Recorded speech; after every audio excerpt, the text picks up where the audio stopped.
Hello everyone, Crimson Typhoon 7 here with a different kind of discussion video today.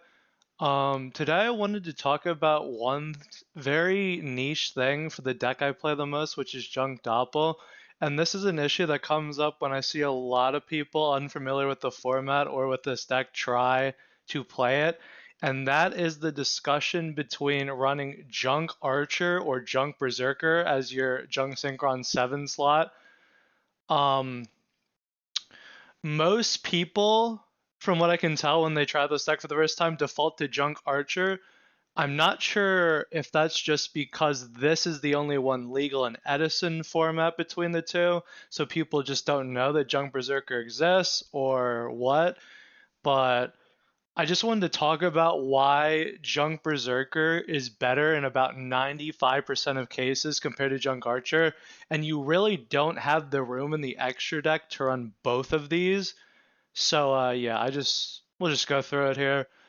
Just to start off, if anyone watching this doesn't know exactly what both these cards do, Junk Archer, quite simply, you target a monster, you banish it, it comes back to the field at the end phase. It's like a Farfa effect, if you're aware of what that is.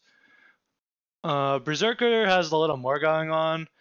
Lets you banish a junk monster from your graveyard, then you can lower the attack of an opponent's monster by that. So usually it will just be the 1300 from Junk Synchron, but that effectively can make this like a 4000 beater in essence, which is really nice. The other effect is if it battles a defense position monster, it just pops it essentially. And that's huge because it pops before the monsters flip face up, which we will talk a bit about later. These monsters both have the exact same summoning conditions, which is Junk Synchron plus one or more non-tuners. Um, Other notable things, the one is Earth and the one's Wind, so both of them don't matter for Chaos shenanigans. And then the final thing to look at is the 2300 attack of Archer versus the 2700 attack of Berserker, which is a huge benchmark to be above 2500. So the first thing to discuss is XYZ monsters. Archer is uniquely positioned to deal with them, but the thing is, with the XYZ monsters that are specifically in Tengu planned format, Berserker does better against most, if not all of them anyway, so it is a bit pointless for the Archer is good against XYZ argument, and if anyone is unaware, it comes back without the XYZ materials, which is why Archer's good in theory. So let's just go through this quickly. If you're attacking a Gachi Gachi, Archer will just banish it and it'll come back with 0 materials during the end phase. But Junk Berserker will actually have the same outcome because it'll attack into the Gachi Gachi, activate its effect, force it to detach a material, then the battle will continue because Gachi didn't die and it will have to detach its second material. So for Gachi Gachi, it is pretty even what these two monsters do to specifically Gachi Gachi. For a Leviathan, a 2500 Leviathan just gets beat over by a Berserker, so Berserker is better. A 3K Leviathan gets beaten over by Berserker plus the Junk Synchron banish, so I think it's better most times. If you have Berserker without Junk Engrave, Archer then can become better because it will return as a 2K beater. But for the most part, Berserker will be better because most times this thing has 2500 attack. Um, you can beat over this Levier with both of these. So in that case, Berserker just does more damage. That's cool. Roach auto kills both of these before they could even be summoned, so it's even there.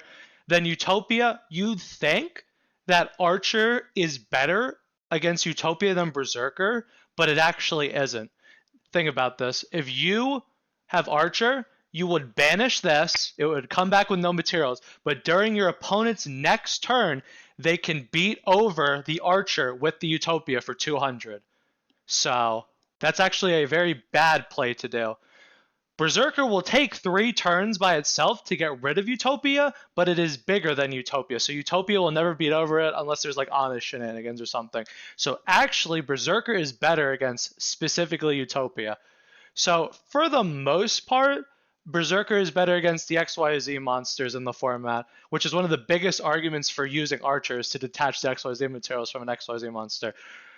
As soon as we hit Photon Shockwave, Archer becomes way better overall because we get this monstrosity, which Archer is very good against, and Berserker has issues with, because even though it will detach both materials like it would against Gotchi, these end mains will pop the Berserker during the end phase, and then these cards also just need to get their materials removed as soon as possible.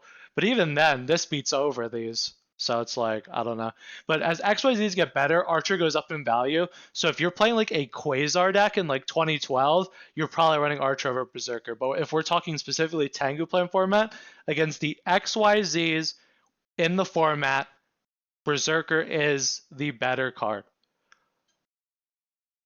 Uh, One other note with extra deck monsters, the best synchro in the format, for the most part, Stardust Dragon, is Berserker's bigger, so it just beats over. And that's the 25 benchmark that you want to beat for an extra deck monster if you can. The 400 attack on Berserker is a very big deal.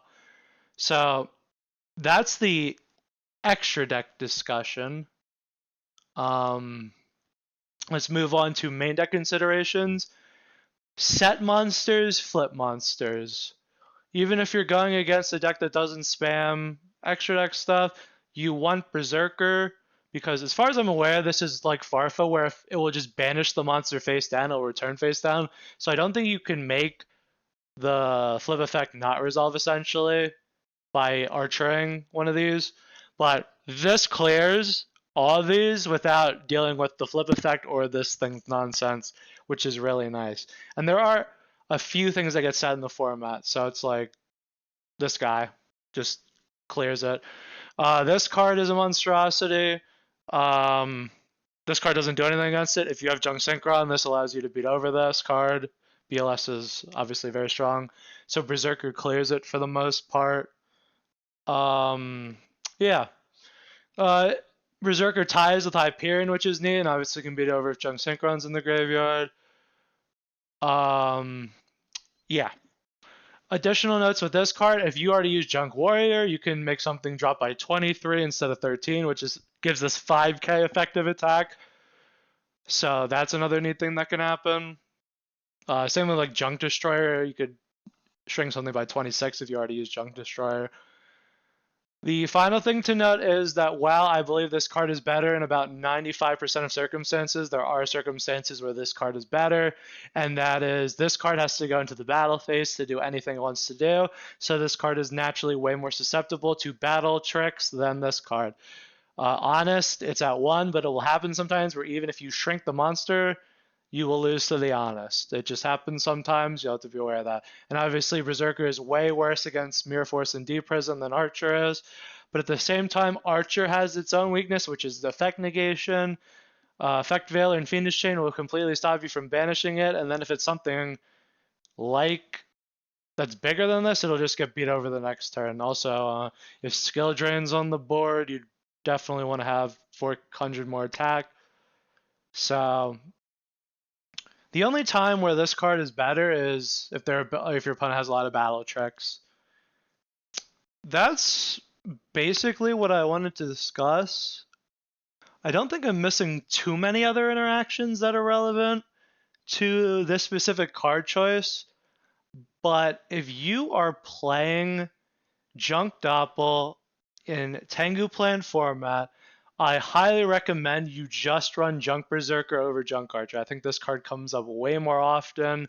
And you, again, like I said at the beginning, you do not have the space for both of these. You'll probably in this slot have Black Rose Dragon for the 7 slot, and then the Junk one will be Junk Berserker. But that's basically all I wanted to talk about. It's not the biggest deal, but you want to optimize your deck, obviously, in deck building, and I think the Berserker is deck optimization for this format. If I missed any specific interactions worth talking about, let me know, but I'm pretty confident in this specific card choice because I've tested this deck for years now, and there have been very few times I needed Archer. I guess the only other way Archer is good is if you're specifically pushing for game and you just want the monster banished, you can go for a game push.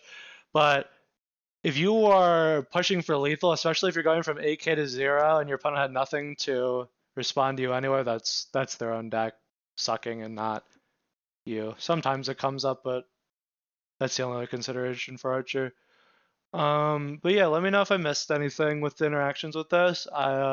I hope this helps anybody who watches it and tries to build this deck. And yeah, thanks for watching.